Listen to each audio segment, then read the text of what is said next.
Namaskar children. We have been studying about acids and bases for the past few days in our chapter of acids, bases, salts.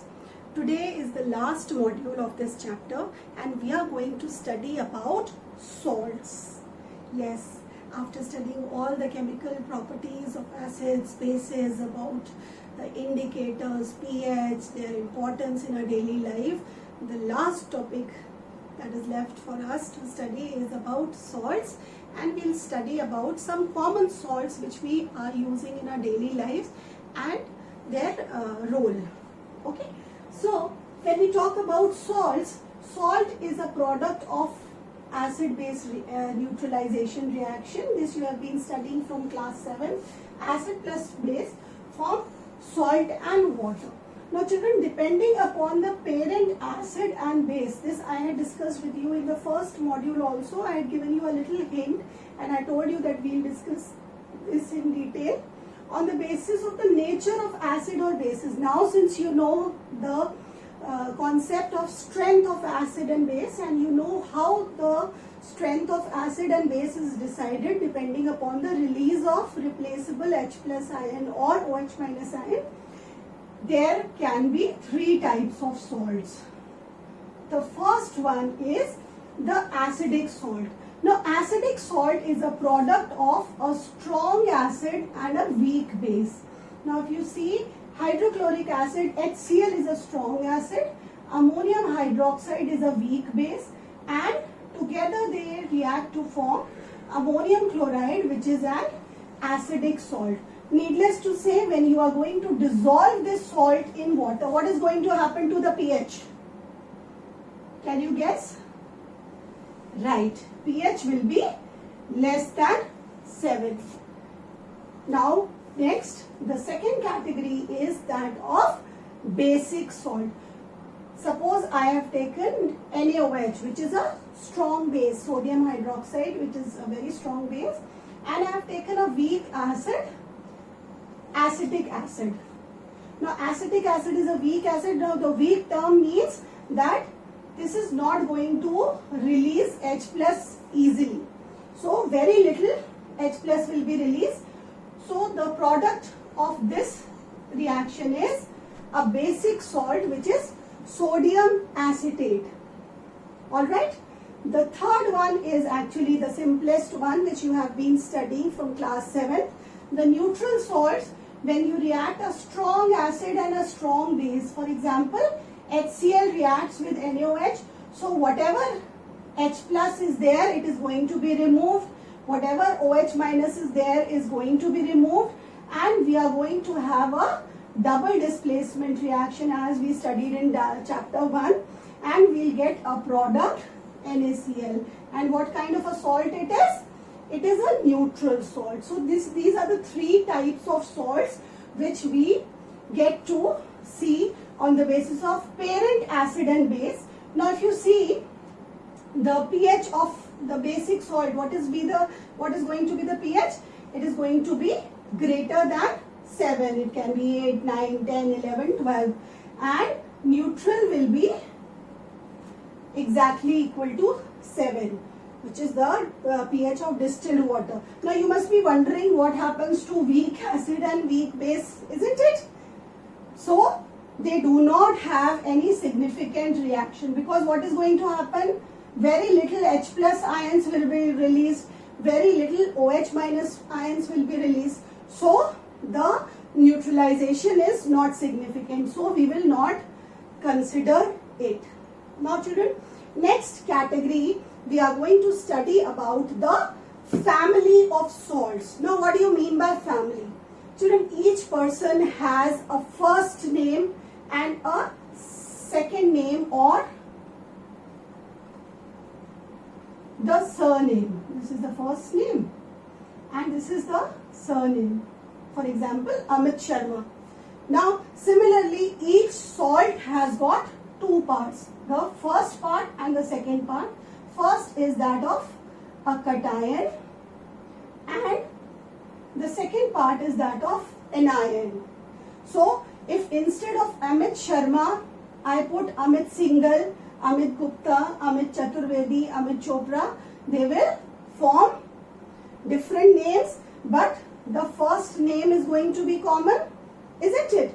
So we can say this is the group of, we can say this is a family of Amits, isn't it? In just on a lighter note. Similarly, if I say Rohit Sharma, Rahul Sharma, Urjit Sharma, Harshit Sharma, so all these are all belonging to Sharma family. Okay. So similarly, depending upon the cation or anion, suppose when I am talking about sodium family, the sodium is fixed. NaCl, Na2SO4, this has also got sodium ion, this has also got sodium ion. Na2CO3, sodium carbonate, NaHCO3, NaBr, NaI, and so on. I can form all of them. They are having the common cation. So what is going to be common to them?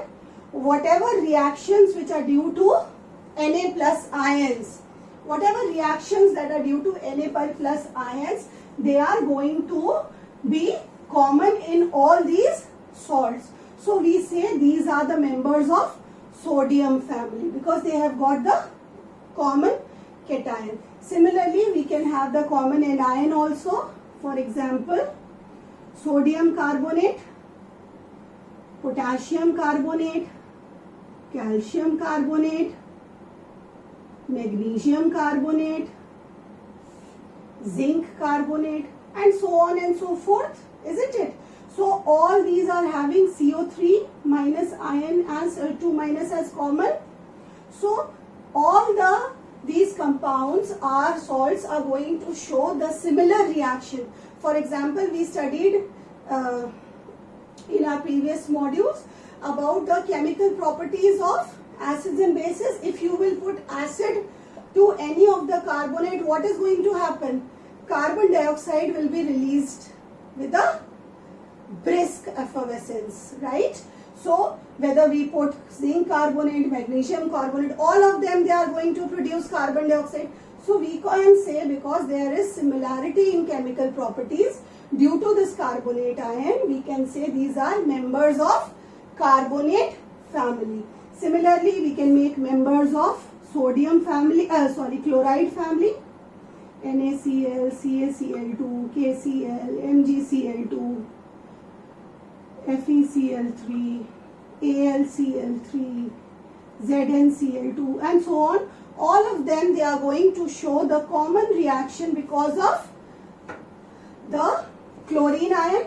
So children, we have now seen the family of salts, and you can create your own bicarbonate families, isn't it? You can create fluorides, you can create sulfates, you can create sulfides, and so on and so forth. Children, we have to study some common salts. So the first and the most important, then most common actually, is the sodium chloride, also known as the table salt. Now the formula is NaCl, which is basically sodium ion and chloride ion. Now the aqueous solution of it is known as brine. In many reactions you will be given a solution of brine was given. So you should be aware that whenever there is brine, it means we are talking about sodium chloride dissolved in water. Now it naturally occurs. You must have heard about Dandi March, the famous Dandi March that was done by Mahatma Gandhi, and it was a very important instrument in acquiring our independence. So it naturally occurs as rock salt. We say rocks because it is present in the form of chunks, and it is pinkish in color due to some impurities that are dissolved.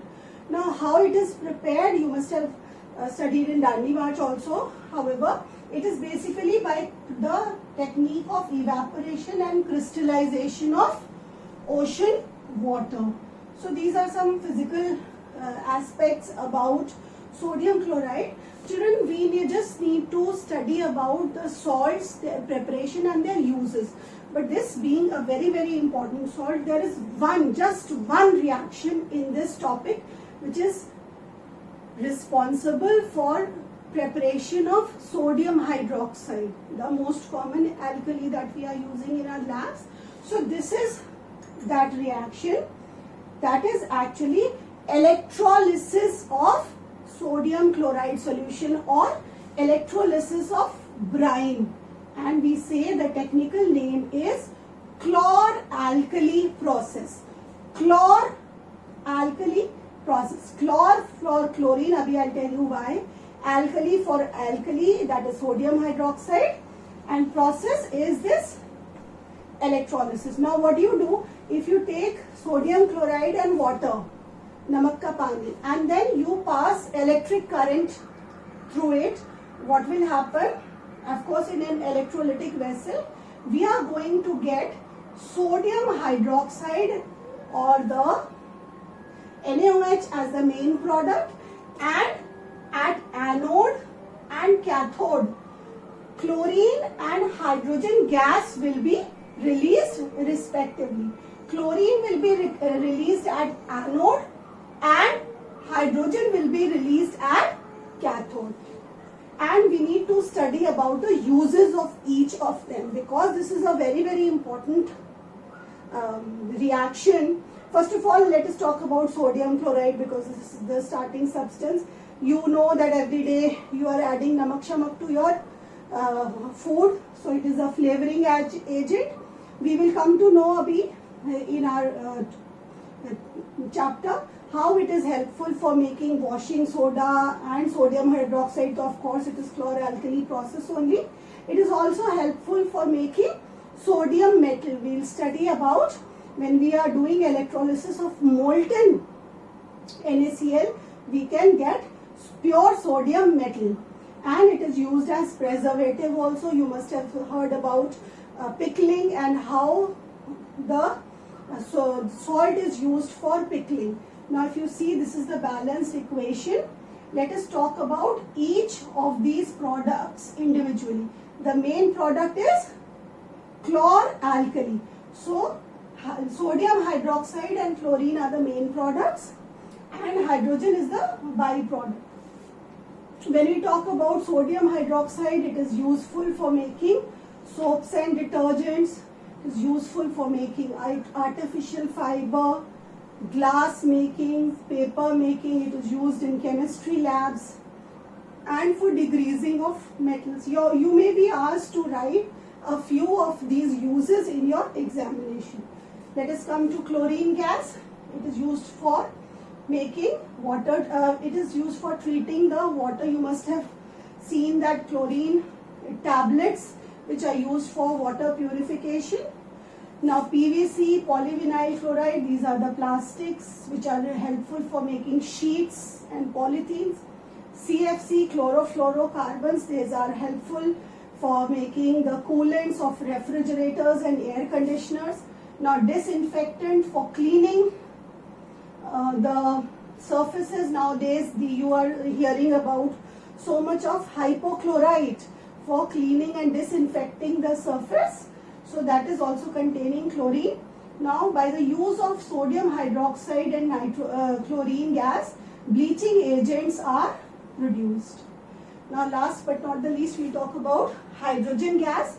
Hydrogen is released at cathode.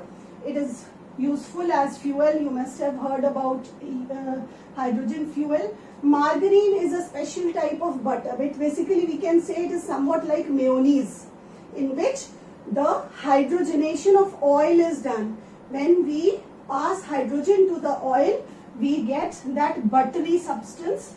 So that is margarine. We call it artificial butter, a butter without butter. It is also used for making fertilizers like urea. Through the Haber's process, first ammonia gas is formed and then urea is formed. Together chlorine and hydrogen, they are very important because hydrochloric acid is formed. So this is a very, very important reaction in which all the products as well as the reactants, we need to know their uses.